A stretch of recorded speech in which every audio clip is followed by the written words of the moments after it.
middle of the mast straight enough, and then you adjust the bend in the bottom with the mast wrap. But if the shrouds are here and the mast is there, the spreaders push a lot. And the middle mast goes like this, and then you have, lift the boom, doesn't matter. Then you have from the end of the boom, the stretch, the fold in the main to the spreader.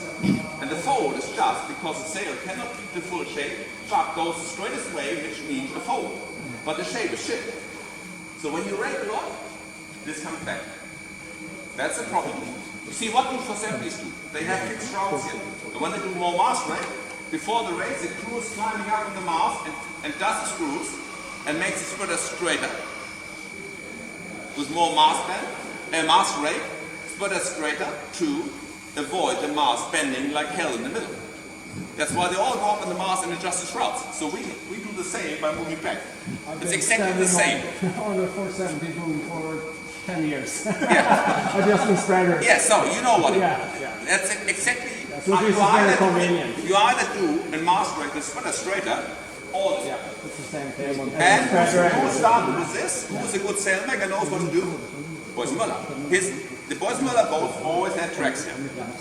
Also, long ago, when Jörn was sailing Flying Dutchman, they had cars in the Flying Dutchman as well, but then they banned it. Because the Flying Dutchman was so complicated anyway, so they banned the tracks because Boys Müller started with moving shrouds. So, but this, moving it back is exactly the same effect like making the spreader straighter when you rake the mast back, to control the mast back. Because you have no control in the middle. At the bottom, the ram does control maybe the bottom third, but not the upper part. And the 505 mast is so complex because the part above the shroud, which is unstable, which is uncontrollable, is relatively long. It's the same on a single hand on a contender, has a very long upper mast. That's why setting up the mainsail is not easy to get the twist in the main, the light wind, to get it open.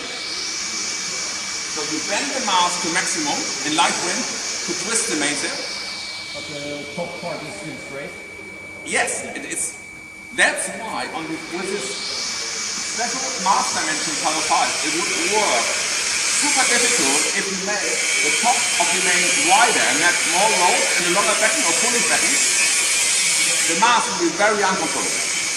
So at the moment what we have is a fairly narrow top sail, but a long part of the mast without shrouds. So the top is moving a lot automatically.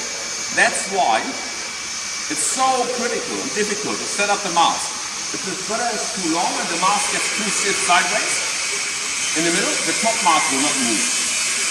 All you do is when you have the mast and the shrouds, the top part of the mast is always turning around the attachment of the shroud. That's the fixed point. So it's moving backwards and forward and sideways around one point, which is the shroud attachment. So controlling the top mast happens actually down here. What you do here controls the top mast. So a very light wind, when you want to open the mainsail and make it nice open, so it's not hooked. Ram up, mast, bending in the bottom, out hold tight on the main, and that opens the top of the mainsail. And Forward. This forward because then when I push more and the mast gets bent without super high load. You can achieve a bendy mast if you put more shroud tension on. Yes, nice for the mainsail, but high tension here is also high tension there. And what you want in super light wind is an open mainsail with a full jib for easy driving. So with high shroud tension and high foresail tension, you get a flat jib. But you want an open main and a full jib.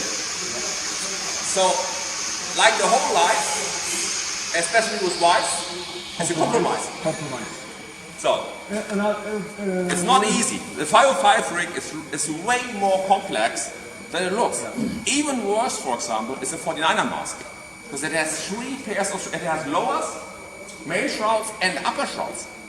That's super difficult to set up because you have three things. But the lowers are like a mast ram to control the bend here. But the uppers is very complicated. Because with the upper shrouds, you want to control the 49er mast only downwind so that the generator is not cracking the mast, and you want it loose enough in upwind that the mast top can move. But in light wind, you want the upper shrouds also to hold the mast sideways to give power, but not bend it to flatten the mainsail. So it's always somewhere in between how you set it up. So, but here it's difficult enough because the top part is relatively long in relation to the rest of the mast. The 470 mast is different. The top upper part is shorter in relation. Here it's probably 25% of the whole length. So, and you have no control about the top. What we do sometimes is, normally upwind, you are trapezing like that. So, upwind, you're trapezing like that. Normal trapeze position. When it's 8-9 knots and you're just on the wire, you want to create power and hold the main. Then you can release that. Like that. Yeah, a little bit. So we hold it in the upper part as well, so the top is not opening and bending and not opening up the mainsail. When did you do that? When I'm not fully out, when we want maximum power. More So than in, out, or just on the trapeze, we go like that. If you hold the top mast a little bit as well, and the top is not bending and not flattening the mainsail. you should probably watch the top of the mast so it doesn't bend either way. So it You keeps. cannot really see it. We just do it like that, and it looks okay. But with a light skipper, you have more power, and if you have less weight and you accelerate easier, straight away go 2-3 degrees higher because you accelerate and go faster and higher. We actually had a training session this year when Lasse, he made he took photos and stuff, and we forgot this tweaker upwind, and it we looked had good. fairly low wrist tension. Yes. So you could clearly Yeah. see in the picture the whole mast bending to windward. Yes, in the middle into the jib, so you close the gap Yeah. and you power up the top. It's not bad, but if it's 2 knots more, it's shit. Yeah. When you get a little bit overpowered, then it's really bad. That was not a good setup, but maybe letting it out halfway. that You would be were all the way out. It pulls the baby too much. it looked terrible. But if you have it a little bit out, like that, you're holding the mast on 2 points. Yeah. But you very often forget about it, so but we tried it and it worked. On the second note with the shroud tracks, when you rate lot in a high wind, you pull this backwards, Yes. then you also get higher luft center. So Yeah, exactly. it decreases With sag. the shroud, more back, Get you a get a better- better angle to the mast. That means you get a more efficient tension system for the forcing. Flatter jib, Yeah. which is good. Yes. What about all the holes you have in the spreader and in the spreader? But that's normal. That's